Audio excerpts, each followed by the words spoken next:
niahitanao.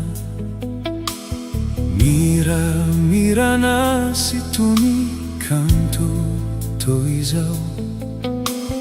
Helerianao izany inona ny vaovao.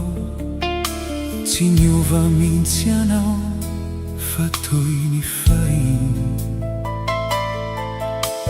Mba manao ahoana ary izao ny fiainanao. Mino mihitsy aho fa efa mahafinaritra.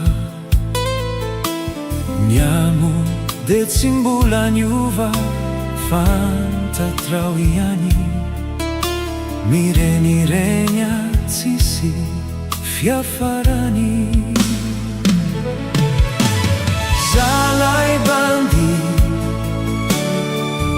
fananihany anao foana. Zalahy bandy andiso lava ny fotoana.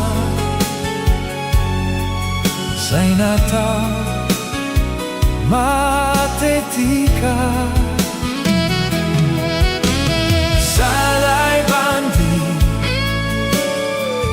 mampitomany anao foana. Zalahy bandy nandao tsy fantatro.